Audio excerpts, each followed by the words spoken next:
semuanya, kembali lagi bersama saya Julianti Haryanja, mahasiswa Ilmu Politik Universitas Sumatera Utara. Apa sih yang ada dalam benak kalian jika mendengar kata otoriter? Wah, kalau mendengar kata otoriter sih mungkin kekerasan, pemaksaan, ya seperti itulah memang. Lalu, apa itu kepemimpinan otoriter? Kepemimpinan otoriter ialah gaya kepemimpinan di mana saat memutuskan ataupun mengambil suatu kebijakan ialah berdasarkan keputusannya sendiri ataupun keinginan yang telah ia pikirkan tanpa menerima ataupun mendengarkan pendapat orang lain. Kalau yang kamu tahu, siapa aja sih pemimpin yang orangnya itu otoriter? Pasti ada banyak kan? Nah, jadi kali ini di sini saya akan menjelaskan sedikit tentang kepemimpinan otoriter yang pernah ada di dunia ini. Adapun contoh yang saya ambil itu ialah Mao Zedong di Cina dengan Salazar di Kamboja atau lebih dikenal dengan namanya Pol Pot. Kedua tokoh ini merupakan sama-sama yang bergaya kepemimpinan otoriter. Nah, jadi di sini saya akan membandingkan keduanya. Tonton sampai akhir ya. Yang pertama, Mao Zedong. Mao Zedong ialah seorang filsuf walaupun tidak murni dan pendiri negara Republik Rakyat Tiongkok. Ia lahir di Shaoxan, Hunan pada tanggal 26 Desember tahun 1893 dan meninggal di Beijing pada tanggal 9 September tahun 1976 pada umur 82 tahun. Ia lahir dari seorang keluarga petani di Shaoxan dengan ayahnya yang bernama Mao Yichang dan ibunya yang bernama Wen Sime. Mao Zedong kecil dulunya untuk bertahan hidup haruslah bekerja keras, dan inilah masa-masa sulit ini yang mempengaruhi di masa depannya. Walaupun kemudian hari sebenarnya keadaan ekonomi Mao Zedong itu membaik. Pendidikannya di waktu kecil itu mencakup ajaran Konfusianisme ataupun ajaran Konghucu. Mao Zedong pada umur 13 tahun pernah disuruh berhenti sekolah oleh ayahnya, namun Mao Zedong menolak dan bertekad untuk menyelesaikan pendidikannya. Pada waktu masih muda, yaitu umur 18 tahun, Mao Zedong terlibat dalam pergerakan revolusi Xinhai melawan dinasti Qing yang berakibat runtuhnya kekaisaran Tiongkok setelah lebih dari 2000 tahun berkuasa. Kemudian, setelah kekaisaran Tiongkok runtuh dan berganti nama menjadi republik, Mao melanjutkan pendidikannya dan tertarik dengan budaya barat. Ia lulus di Beijing, di sanalah ia bertemu dengan Partai Komunis Tiongkok yang berhaluan Marxis. Menuju ideologi komunis, Mao Zedong mempunyai sudut pandang tersendiri dalam memahami Marxisme. Perbedaannya itu terletak pada penerapan ideologi komunisme dalam beberapa aspek. Lebih rincinya itu, Marxisme itu bukan hanya soal buruh ataupun komunal, melainkan menyeluruh karakter Cina. Karirnya di bidang komunis itu meningkat pesat saat Mao Zedong menjabat sebagai delegasi dewan hingga eksekutif Partai Cabang Shanghai. Kepemimpinannya yang revolusioner itu terlihat sejak perang di RRC itu berlangsung. Perang dengan Kuomintang, perang dengan Jepang itu menjadikan sosok Mao Zedong menjadi pemimpin yang radikal dan juga revolusioner. Mao Zedong adalah seorang yang bergaya kepemimpinan otoriter. Namun, dia berbeda dengan pemimpin otoriter lainnya seperti Hitler dan Stalin. Mao Zedong menjadi seorang pemimpin yang dibenci tapi juga dicinta. Mengapa? Ya, dengan segala hal gila yang telah dilakukannya, ia berhasil mengangkat Cina menjadi sebuah negara yang berbeda, di mana dulunya mayoritas penduduk di Cina ini ialah buta huruf dan juga akses kesehatan benar-benar sangat tidak layak. Namun, pada saat awal ia menjabat sebagai pemimpin, Mao Zedong melakukan revolusi besar-besaran di mana ia menetapkan standar kesehatan dan juga pendidikan di sana, sehingga kesehatan, baik pendidikan dan lain-lainnya meningkat secara drastis. Lalu, mengapa Mao Zedong dikatakan pemimpin yang diktator? Ada kebijakan-kebijakan Mao Zedong yang sangat gila.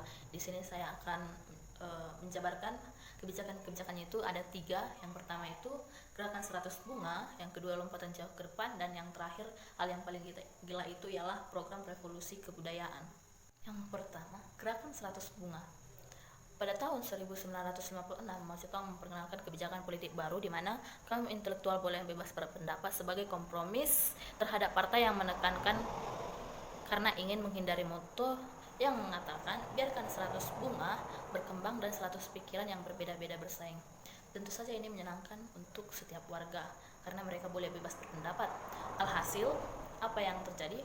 Mao Zedong menerima kira-kira 1 juta surat yang berisi kritikan ataupun rasa tidak puas kaum intelektual terhadapnya. Kemudian Mao Zedong ini menganggap ini sudah melewati batas, yang kemudian ia pun merasa dikhianati dan dendam, dan pada akhirnya ia membalas dendam dengan menangkap 70.000 anggota kaum intelektual dan disuruh paksa bekerja di pedesaan. Program yang kedua Mao Zedong perkenalkan ialah lompatan jauh ke depan. Mao Zedong percaya bahwa revolusioner pasti akan menghasilkan kaum kontra-revolusioner. Oleh karena itu, secara teratur, ia memberantas dan menangkapi apa yang ia anggap sebagai lawan politiknya ataupun para pengkhianat atau kaum kontra-revolusioner. Pada tahun 1958 sampai dengan 1960, Mao Zedong meluncurkan program lompatan jauh ke depan yang menjiplak sistem yang telah dilakukan Uni Soviet yang berhasil memajukan perekonomiannya. Hal ini dianggap oleh Mao Zedong sebagai ancaman ketergantungan Tiongkok terhadap kekuatan negara luar. Program ini kemudian disusun oleh Partai Komunis Tiongkok dengan tujuan untuk membangkitkan ekonomi Tiongkok melalui industrialisasi secara besar-besaran dengan memanfaatkan tenaga kerja yang murah untuk peningkatan produksi baja sebagai bahan baku, industri ringan, serta konstruksi. Program ambisius Mao ini menuai banyak bencana yang menyebabkan banyak kematian tidak wajar, sekitar 21 juta orang lebih meninggal, baik itu karena kerja paksa ataupun kelaparan. Program yang ketiga Mao Zedong ialah program revolusi kebudayaan. Pada tahun 1966, Mao Zedong meluncurkan kebijakan totaliternya, yakni revolusi kebudayaan. Ia berdalih bahwa tujuan dari program ini ialah untuk memurnikan sosialisme Cina, di mana untuk menghidupkan kembali semangat revolusioner di kalangan pemuda yang pada saat itu musimnya mahasiswa memberontak.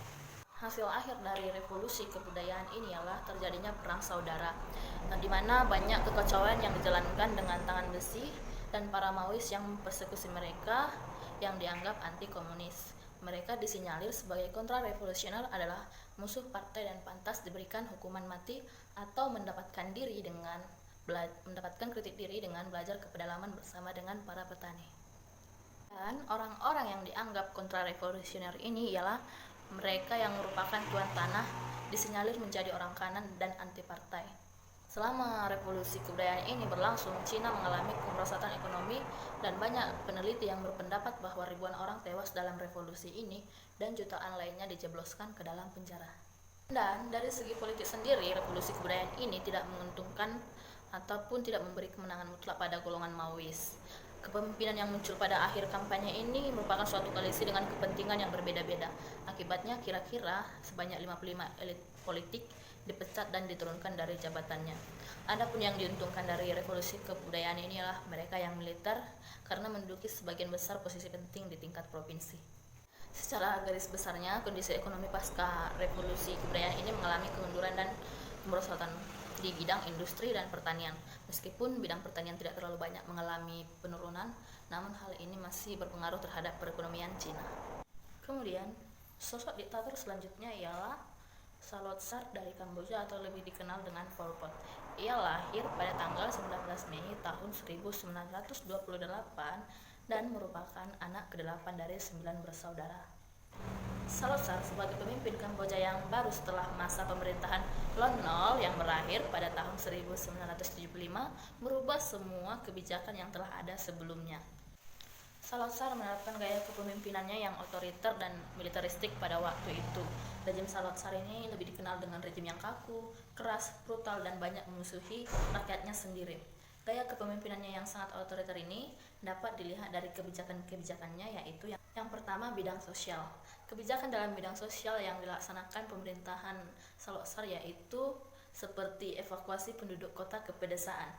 Perpindahan penduduk kota ke pedesaan atau pedalaman merupakan bagian dari revolusi yang dilaksanakan oleh Salotsar. Salotsar ingin mengubah negara Kamboja menjadi negara agraris dengan memperkerjakan semua penduduk sebagai petani dari berbagai golongan. Dengan memperkerjakan seluruh penduduk sebagai petani, diharapkan kebutuhan pangan dapat terpenuhi sehingga Kamboja tidak perlu melakukan impor untuk memenuhi kebutuhan dalam negeri. Evakuasi ini juga diharapkan mampu memecahkan stratifikasi sosial yang mengakar dan untuk mewujudkan masyarakat tanpa kelas di Kamboja. Kebijakan selanjutnya ialah penghapusan pendidikan. Untuk melanggengkan pemerintahannya, rejim Salotsar juga menyediakan pendidikan formal. Penduduk Kamboja tidak boleh mendapatkan pendidikan kecuali untuk kepentingan propaganda. Jangankan untuk mendapatkan pendidikan, buku saja itu tidak boleh beredar di Kamboja. Penghapusan pendidikan ini dilakukan agar masyarakat tidak dapat mengakses informasi yang dapat membuat mereka melawan ataupun melakukan perlawanan terhadap pemerintah. Pelarangan pendidikan formal lazim dilakukan oleh penjajah di daerah jajahannya agar mereka tidak patuh dan tunduk kepada pemerintahan yang berlaku. Selanjutnya, kebijakan yang dilakukan Saloksar itu ialah penghapusan agama.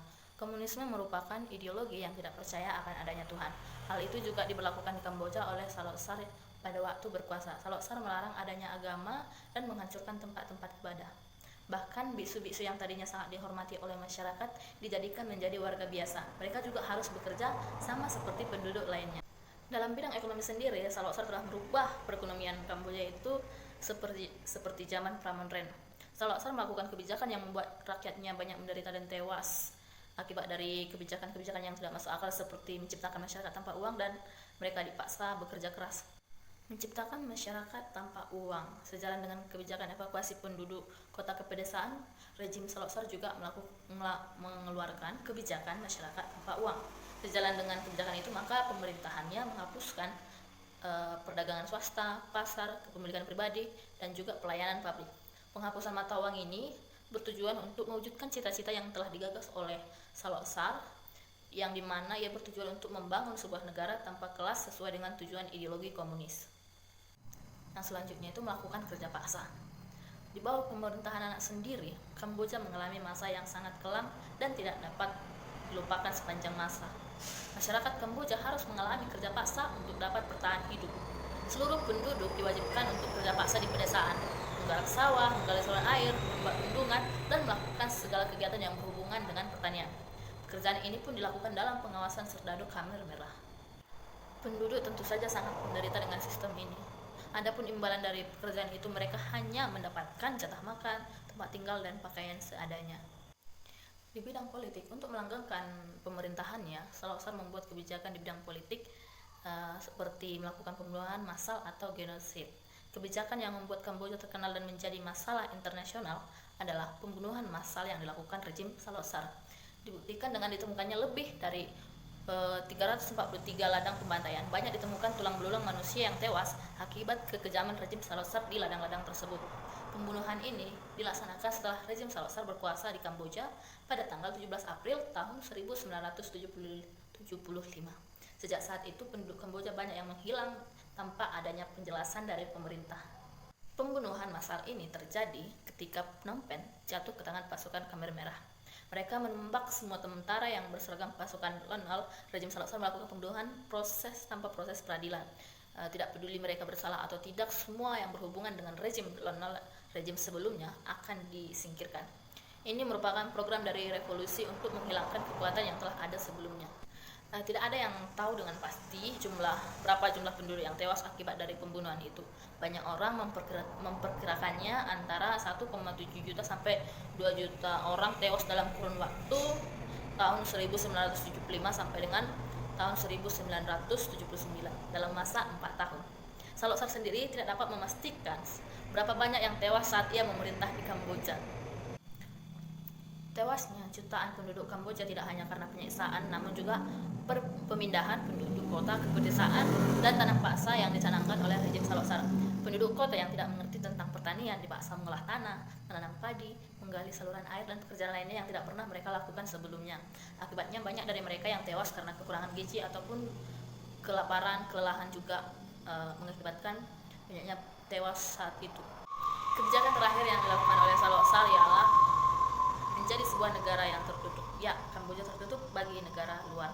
Kamboja jatuh kepada pemerintahan Saloksar itu pada April tahun 1975. Saloksar melakukan berbagai kebijakan yang sangat mengejutkan baik bagi Kamboja sendiri maupun dunia internasional. Seperti yang telah dianut oleh Saloksar, ideologi komunis yang melakukan revolusi secara radikal dan berbeda dengan revolusi di zaman modern sebelumnya.